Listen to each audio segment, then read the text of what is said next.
राधे राधे भक्तों। आज मैं आपको मार्गशीर्ष मास का 11वां अध्याय सुनाऊंगी और साथ में ही पाप नाशन स्तोत्र को भी सुनाऊंगी। हम सभी से जाने अनजाने में कोई ना कोई पाप जरूर होता है और जन्म जन्मांतर के पापों का नाश करने के लिए, अपने अगले पिछले सभी जन्मों के पापों का नाश करने के लिए हर दिन ही हम सभी को पाप याचना स्तोत्र का पाठ करना चाहिए। तो आज इस वीडियो में से पहले हम सुनेंगे पाप नाशन स्तोत्र, उसके बाद सुनेंगे आज की कथा भगवान विष्णु की 11वां अध्याय। श्री हरि विष्णु को नमस्कार है।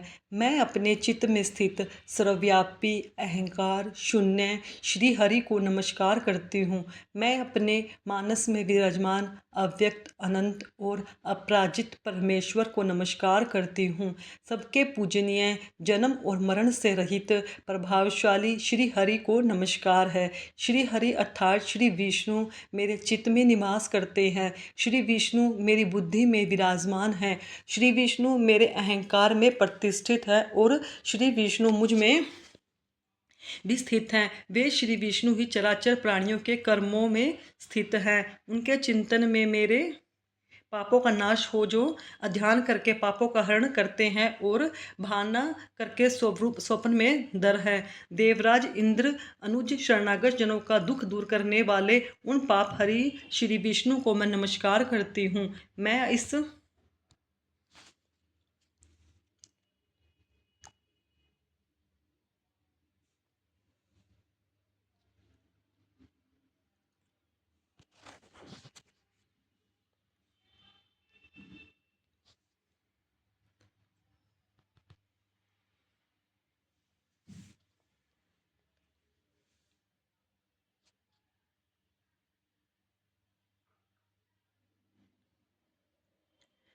मैं इस निराधार जगत में अज्ञान अंधकार में डूबते हुए को हाथ का सहारा देने वाले तत्परात्पर स्वरूप श्री विष्णु के सन्मुख नतमस्तक होती हूँ। हे सर्वेश्वर प्रभु, हे कमल नयन, मैं आपको नमस्कार करती हूँ। हे भगवान विष्णु, आप मेरे किए हुए अपराधों को क्षमा करें और आज याचना करें। परमात्मा स्वरूप गोविंद, समस्त भूत प्राणियों की सृष्टि करने वाले केशव, मेरे द्वारा जो दुर्ग कहा गया है अथवा पाप पूर्ण चिंतन किया गया है, मेरे उस पाप का शमन कीजिए। आपको नमस्कार है। हे केशव, आपने मन के वश में होकर मैंने जो ना करने योग्य अत्यंत उग्र पाप पूर्ण चिंतन किया है, उसे भी शांत कीजिए। हे परमार्थ प्रायण, हे ब्राह्मण प्रिय गोविंद, अपनी मर्यादा से कभी ना होने वाले जगन्नाथ जगत का भरण पोषण करने वाले देवेश्वर, मेरे पापों का विनाश कीजिए। मैंने अब अज्ञानवश रात्रि में सायंकाल के समय जानते हुए अथवा अनजाने में मेरे शरीर मन और वाणी के द्वारा जो पाप किया हो, उसको आप हे ऋषिकेश, हे माधव, आप इन तीनों नामों के उच्चारण से मेरे सब पाप क्षीण कर दें और मेरे पापों का नाश हो जाए। हे कमल नयन, हे लक्ष्मीपते, हे इंद्रियों के स्वामी माधव, आज आप मेरे शरीर और वाणी द्वारा किए हुए पापों का हनन कीजिए। आज मेरे खाते सोते खड़े चलते अथवा जागते हुए मन वाणी और शरीर से जो भी नीच योनि तथा नरक की प्राप्ति कराने वाले सूक्ष्म अथवा स्थूल पाप किए हों, भगवान वसुदेव के नाम उच्चारण से वे सब विनिष्ट हो जाए। जो परम ब्रह्म परम धाम और पवित्र है, उन श्री विष्णु के संकीर्तन से मेरे समस्त पाप नष्ट हो जाए। जिसको प्राप्त होकर अज्ञानी जन पुनः लौटकर नहीं आते, जो गंध स्पर्श अस्थि तन मात्राओं से रहित हैं, श्री विष्णु का वह परम पद मेरे संपूर्ण पापों का शमन करे। इस स्तोत्र को सुनने के साथ ही सभी को सच्चे मन से अपने पापों के लिए क्षमा मांगनी चाहिए। पापनाशक स्तोत्र का हिंदी अनुवाद अब सुनिए। आज की कथा श्री नारायण कहते हैं कि हे मुने, उस तेज पुंज के सामने ध्यान और स्तुति करके खड़े हुए उन देवताओं ने उन तेजो राशि के मध्य भाग में एक कमनीय को देखा, जो सजल जलधर के समान श्याम कांति से युक्त और परम मनोहर मनोहर था। उसके मुख पर मंद मंद मुस्कान छा रही थी। उसका स्वरूप परमानंद जनक और त्रिलोकी के मन को भी मोह लेने वाला था। उसके दोनों गालों पर मकराकृत कुंडल हिलडुल रहे थे। उत्तम रत्नों के बने हुए नूपुर से उनके बड़ी बड़ी ही शोभा पा रही थी। उसी तेजपुंज में देवताओं ने मनोहर अंग वाली श्री राधा को भी देखा। वे मंद मंद मुस्कान के साथ अपनी ओर देखते हुए प्रियतम को तिरछी चितवन से देख रही थी। उन श्रेष्ठ परमेश्वर और सुंदरी परमेश्वरी का दर्शन करके सभी देवताओं को बड़ा आश्चर्य हुआ। उनके तो संपूर्ण मनोरथ पूर्ण हो गए थे। इसलिए अब उन सभी देवताओं ने फिर से भगवान की स्तुति आरंभ कर दी। ब्रह्मा जी बोले, हे परमेश्वर, मेरा मन रूपी भ्रमर आपके चरणों में लगातार प्रेम भक्ति पूर्वक भ्रमण करता रहते रहे। शांति रूपी औषधि देकर मेरे जन्म मरण के रोग से आप मेरी रक्षा कीजिए और मुझे सुदृढ़ और अत्यंत परिपक्व भक्ति और दास भाव दीजिए। भगवान शंकर कहने लगे, हे प्रभु, भवसागर में डूबा हुआ मेरा मन रूपी मत्स्य सदा ही इस घोर संसार रूपी कुएं में चक्कर लगाता रहता है। सृष्टि और संहार यही इसका अत्यंत निंदनीय विषय है। आप इस विषय को दूर कर दीजिए और अपने चरणों की भक्ति मुझे दे दीजिए।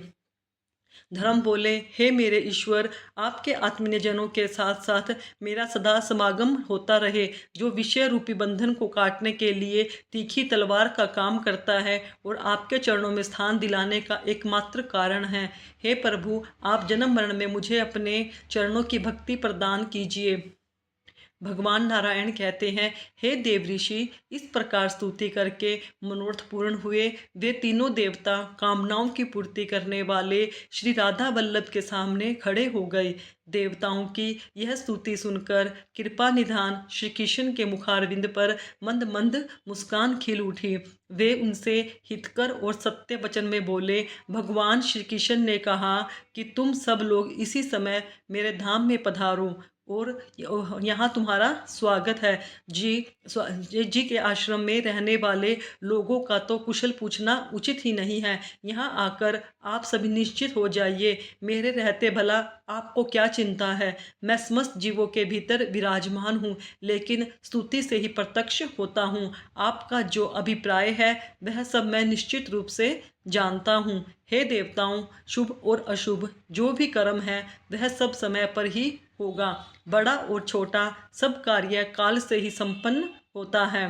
वृक्ष अपने अपने समय पर ही सदा फूल खिलते और फलते हैं, समय पर ही उनके फल पकते हैं और समय पर ही वे अब कच्चे फलों से लद जाते हैं।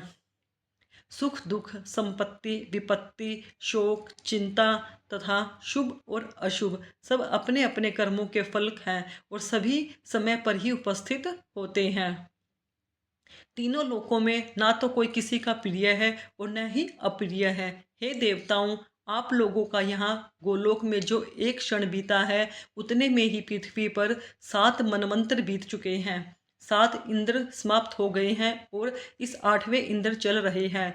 इस प्रकार मेरा कालचक्र दिन रात भ्रमण करता रहता है। इंद्र, मनु और राजा सभी लोग काल के वशीभूत हो गए हैं। उनकी कृति पृथ्वी, पुण्य और पाप की कथा मात्र शेष रह गई है।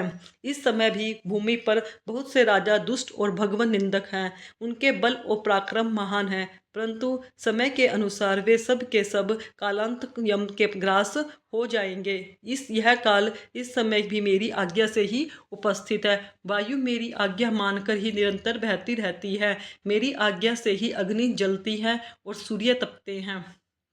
हे देवताओं, मेरी आज्ञा से ही सब शरीरों में रोग भी निवास करते हैं। समस्त प्राणियों में मृत्यु का संचार होता है और समस्त जल धर वर्षा भी करते हैं। मेरे शासन से ही ब्राह्मण में तपोधन तपस्या में और योगी योगी में निष्ठा रखते हैं। वे सब के सब मेरे भय से भीत होकर ही स्वधर्म कर्म के पालन में लीन हैं। जो मेरे भक्त हैं वे सदा निशंक रहते हैं, क्योंकि वे कर्म का निर्मूलन करने में समर्थ हैं। देवताओं में काल का भी मैं काल हूँ, विधाता का भी विधाता हूँ, संहारकारी का भी संहारक और पालक का भी पालक परमात्मा परमेश्वर हूँ। मेरी आज्ञा से ही यह शिव संहार करते हैं, इसलिए इनका नाम हर हर महादेव है। आप मेरे आदेश से सृष्टि के लिए उदित रहते हो, इसलिए विश्व सृष्टा कहलाते हो और धर्मदेव रक्षा के कारण ही पालक कहलाते हैं। मैं अपने भक्तों का प्राण हूँ और भक्त भी मेरे लिए प्राणों के समान हैं। जो मेरा भक्त नित्य ध्यान करते हैं उनका मैं दिन रात स्मरण करता हूँ। 16 अरों से युक्त अत्यंत तीखा सुदर्शन नामक चक्र महान तेजस्वी है। संपूर्ण जीवधारियों में जितना भी तेज है वह सब उस चक्र के तेज के 100वें अंश के बराबर भी नहीं है। आप सब देवता और प्राणी दिक्का लक्ष्मी जी का भी मुझे भक्त से बढ़कर प्यारी नहीं है। जो हे देवेश्वर, भक्तों का भक्ति पूर्वक दिया हुआ जो द्रव्य है उसे तो मैं बड़े प्रेम से ग्रहण करता हूँ, लेकिन अभक्त की दी हुई कोई भी वस्तु मैं नहीं खाता। निश्चय ही उसे राजा बलि ही भोगते हैं। जो अपने पति पत्नी पुत्र आदि सब जनों को त्याग कर दिन रात मुझे ही याद करते हैं, उनका स्मरण मैं भी आप लोगों के को त्याग कर सदा किया करता हूँ। जो लोग भक्तों और गौओं और ब्राह्मणों से द्वेष रखते हैं, यज्ञों और देवताओं की हिंसा करते हैं, वे शीघ्र ही उसी तरह नष्ट हो जाते हैं जैसे जलती हुई अग्नि में तिन हो जाया करते हैं। जब मैं उनका घातक बनकर उपस्थित होता हूँ तब कोई भी उनकी रक्षा नहीं कर पाता। देवताओं, मैं पृथ्वी पर जाऊंगा, अब आप लोग भी अपने स्थान पर पधारो। शीघ्र ही अपने अंश रूप से भूतल पर अवतार लो। ऐसा कहकर जगदीश्वर श्री कृष्ण ने गोपों और गोपियों को बुलाकर मधुर सत्य और संयोजित बातें कही।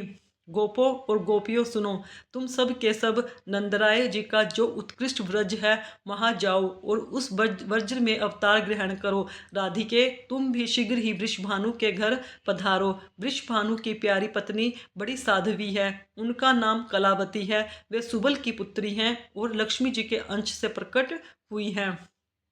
वास्तव में वे पितरों की मानसी कन्या हैं और नारियों में धन्य और मान्य समझी जाती हैं। पूर्व काल में दुर्वासा के श्राप से उनका ब्रजमंडल में गोप के घर में जन्म हुआ। अब तुम उन्हीं कलावती के पुत्र होकर पुत्री होकर जन्म ग्रहण करो और शीघ्र ही नंद ब्रिज में जाओ। हे कमला नेने, मैं बालक रूप में वहां आकर तुम्हें प्राप्त करूंगा। राधे, तुम मुझे प्राणों से भी अधिक प्यारी हो और मैं भी तुम्हें प्राणों से अधिक प्यारा हूँ। हम दोनों का कुछ भी एक दूसरे से अलग नहीं है, हम सदैव एक रूप हैं। मुने, हे, यह सुनकर श्री राधा प्रेम से विलंब होकर वहां से रो पड़ी और अपने नेत्र चकोर द्वारा श्री हरि के मुख चंद्र की सौंदर्य सुधा का पान करने लगी। अब भगवान श्री कृष्ण ने कहा, गोप और गोपियों, तुम भूतल पर श्रेष्ठ गोपों के शुभ घर घर में जन्म लो। श्री कृष्ण की यह पूरी बात होते ही वहां सभी लोगों ने देखा कि एक उत्तम विमान वहां पर आ गया। वह श्रेष्ठ प्राणियों रत्नों के रसार तत्व हीरों से विभूषित था। लाखों श्वेत और दर्पण उस दिव्य विमान की शोभा बढ़ा रहे थे। वह अग्नि शुद्ध और सूक्ष्म रवि वस्त्रों से सजाया गया था। सोने का बनाया हुआ वह सुंदर विमान अनुपम तेज में पुंज दिखाई देता था। उसके करोड़ों सूर्य के समान प्रकाश फैल रहा था। उस पर बहुत से श्रेष्ठ पार्षद बैठे हुए थे। उस विमान में एक श्याम सुंदर कमनीय पुरुष दृष्टिगोचर हुए अर्थात दिखाई दिए, जिनके 4 हाथों में शंख चक्र गदा और पद्म शोभा पा रहे थे। उन श्रेष्ठ पुरुष ने पीताम्बर रूप धारण कर रखा था। उनके मस्तक पर किरीट, कानों में कुंडल और वक्षस्थल पर वक्षमाला शोभित हो रही थी। उनकी 4 भुजाएं और मुस्कुराता हुआ मनोहर मुख देखने की योग्य थे। भक्तों पर कृपा पाने के लिए वे आकुल दिखाई देते थे। उन्हीं के बाएं भाग में सुरमय शरीर वाली शुक्ल वर्णा मनोहरा ज्ञान रूपा और विद्या की अधिशास्त्री देवी सरस्वती जी दिखाई दी, जिनके हाथों में वेणु, वीणा और पुस्तकें थी। वे भी भक्तों पर कृपा करने के लिए बड़ी व्याकुल दिख रही थी। उन महानारायण के दाहिने भाग में शरद काल के चंद्रमा की सी प्रभा और तपाए हुए सोने की तरह कांति से प्रकाशमान परम मनोहरा और रमणीय देवी लक्ष्मी जी दिखाई दी, जिनके मुख पर मुस्कान खेल रही थी। वे भी दिव्य और अनुपम सौंदर्य से प्रकाशित हो रही थी। अपनी ओर देखने वाले नारायण देव को वही तिरछी चितवन से निहार रही थी। पत्नियां और पार्षदों के साथ शीघ्र ही विमान से उतरकर वे नारायण देव गोप गोपियों से भरी हुई उस रमणीय सभा में जा पहुंचे। उन्हें देखते ही गोप गोपिकाएं खड़े होकर सभी उनकी प्रसन्नता के लिए सम्मान में खड़े हुए और हाथ जुड़े हुए थे। सभी देवऋषि नारद जी वेदोक्त स्तोत्र द्वारा उनकी स्तुति करने लगे। उनकी स्तुति समाप्त होने पर नारायण देव आगे जाकर श्री कृष्ण विग्रह में विलीन हो गए। यह परम आश्चर्य की बात है। देखकर सबको बड़ा विस्मय हुआ कि उसी समय वहां एक दूसरा स्वर्ण में रथ आ पहुंचा। उससे जगत का पालन करने वाले त्रिलोकीनाथ श्री विष्णु स्वयं उतरकर उस सभा में आए। उनकी 4 भुजाएं थी। वरमाला पहने हुए पीताम्बरधारी संपूर्ण कलाकारों की शोभा से संपन्न और करोड़ों सूर्य के समान प्रकाशमान श्री विष्णु जी बड़े मनोहर दिखाई देते थे। वे मंद मंद मुस्कुरा रहे थे। हे मुने, उन्हें देखते ही सभी लोग उठकर खड़े हो गए। सबने प्रणाम करके उनकी स्तुति की। इसके बाद वे भी वहीं पर श्री राधिका वल्लभ श्री कृष्ण के शरीर में लीन हो गए। श्वेत द्वीप निवासी श्री विष्णु श्री कृष्ण विग्रह में विलीन हो जाने के बाद वहां तुरंत ही शुद्ध स्फटिक मणि के समान गौर वर्ण वाले संकर्ण नामक पुरुष पधारे। वे बड़ी जल्दी में थे। उनके सहस्त्र मस्तक थे और वे 100 सूर्य के समान प्रकाशित हो रहे थे। उन्हें आया देखकर सबने उन विष्णु स्वरूप संकर्ण श्री जी का स्तमन किया। नारद जी ने उन्होंने वहां जा आकर मस्तक झुकाकर हाथ केश्वर श्री स्तुति की। सहस्त्र मस्तकों द्वारा भक्ति भाव से उनको प्रणाम किया और फिर उसके बाद धर्म के पुत्र स्वरूप हम दोनों भाइयों नर और नारायण वहां गए। मैं तो श्री कृष्ण के चरणों में ही लीन हो गया, किंतु नर अर्जुन के रूप में दृष्टिगोचर हुआ। फिर ब्रह्मा जी, शिव जी, शेष और धर्म, यह चारों वहां एक स्थान पर खड़े हो गए। इसी बीच में देवताओं ने वहां दूसरा उत्तम रथ देखा, जो कि स्वर्ण के सार तत्व का बना हुआ था, तरह तरह के रत्नों से अलंकृत था। अब ग्रीष्म ऋतु के मध्यकालीन मार्तंड की प्रभा को तिरस्कृत करने वाला वह श्रेष्ठ विमान मोतीमणि और हीरे के समूह से जान वल्यमान प्रतीत हो रहा था। उस विमान में बैठी हुई मूल प्रकृति ईश्वरी देवी दुर्गा को भी देवताओं ने देखा, जो रत्न अलंकारों से विभूषित थी और उन अनुपम तेज स्वरूपा देवी की सहस्त्र भुजाएं थी, जिसमें तरह तरह के आयुध शोभा पा रहे थे। उनके प्रसन्न मुख पर मंद मंद मुस्कान की छटा छा रही थी। वे भक्तों पर कृपा करने के लिए व्याकुल दिखाई देती थी। वे अपने दोनों पुत्रों के साथ सिंह की पीठ पर बैठी हुई थी। उस रथ से उतरकर पुत्रों से सहित देवी ने शीघ्रता पूर्वक श्री कृष्ण को प्रणाम किया। फिर वे एक श्रेष्ठ आसन पर बैठ गई। इसके बाद गणेश जी और कार्तिकेय जी ने प्रत्यर्पण श्री कृष्ण शंकर जी, धर्म संकर्ण और ब्रह्मा जी को नमस्कार किया। उन दोनों देवेश्वर के निकट आया देखकर कि वे सब देवता उठकर खड़े हो गए। उन्होंने आशीर्वाद दिया और दोनों को अपने पास बिठा लिया। देवतागण बड़ी प्रसन्नता के साथ गणेश जी और कार्तिकेय जी के साथ उत्तम वार्तालाप करने लगे।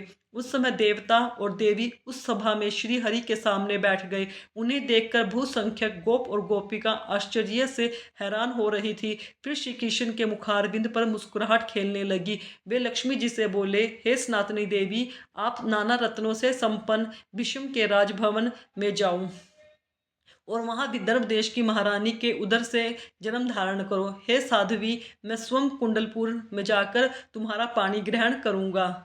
फिर वे रमा आदि देवियों पार्वती जी को देखकर शीघ्र उठकर खड़ी हो गई। उन्होंने ईश्वरी को रमणी रतन सिंहासन पर बिठाया।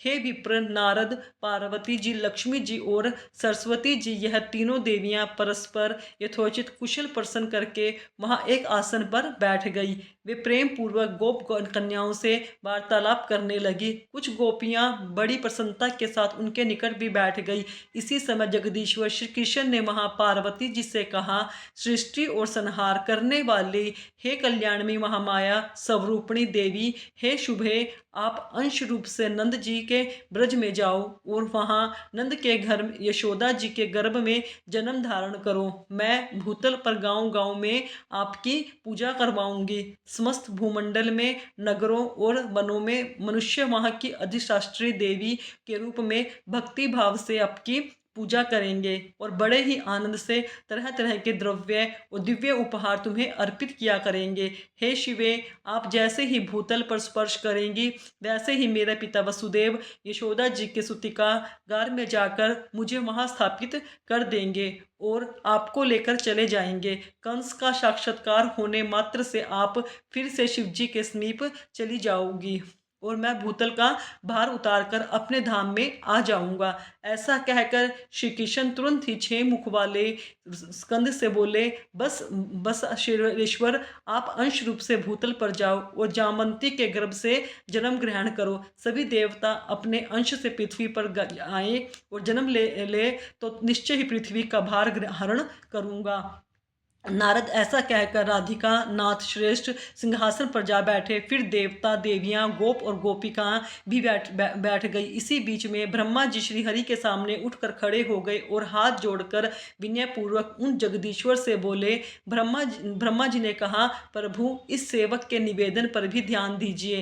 हे महाभाग, कीजिए कि भूतल पर किसने किसके किसके लिए कहाँ स्थान होगा। स्वामी ही सदा सेवकों का भरण पोषण और उद्धार करने वाला है, सेवक नहीं। जो सदा भक्ति भाव से प्रभु की आज्ञा का पालन करता है।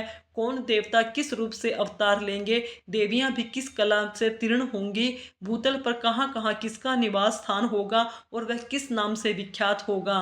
ब्रह्मा जी बोल की यह बात सुनकर जगदीश्वर श्री कृष्ण ने इस प्रकार उत्तर दिया। श्री कृष्ण भगवान बोले, हे ब्राह्मण, जिसके लिए जहाँ स्थान होगा वह विधिवत बता रहा हूँ, सुनो।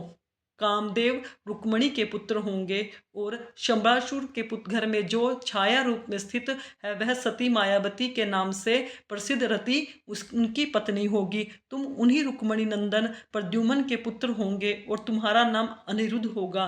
भारती सोनितपुर में जाकर बाणासुर की पुत्री होगी। जगदीश्वर अनंत देवकी के गर्भ से आकृष्ट होकर रोहिणी के गर्भ से जन्म लेंगे। माया द्वारा उस गर्भ का संकरण होने के से उनका नाम संकरणन होगा। सूर्यतनिया यमुना गंगा के अंश के साथ भूतल पर कालंदी नाम वाली पटरानी होगी। तुलसी आधे अंश से राजकन्या लक्ष्मणा से रूप में अवतरित होगी। वेद माता सावित्री नगचित की पुत्री सती सत्या के नाम से प्रसिद्ध होगी। वसुधा सत्यभामा और देवी सरस्वती शैव्य होंगी। रोहिणी राजकन्या मित्रविंदा होंगी। सूर्य पत्नी संज्ञा अपनी कला से जगत गुरु की पत्नी रतनमाला होगी। स्वाहा एक अंश से सुशीला के रूप में अवतरित होंगी और यह रुक्मणी आदि 9 स्त्रियां हो गई। अब सभी देवताओं को श्री भगवान श्री कृष्ण ने जो जो आदेश दिया, जिस जिस रूप को करने के लिए कहा, उसका वर्णन आप अगले अध्याय में सुनेंगे। उम्मीद है आज की यह वीडियो आपको पसंद आई होगी। अगर आपको ये वीडियो पसंद आई हो तो मेरे चैनल को सब्सक्राइब करें, वीडियो को लाइक करें, कमेंट में राधे राधे लिखें।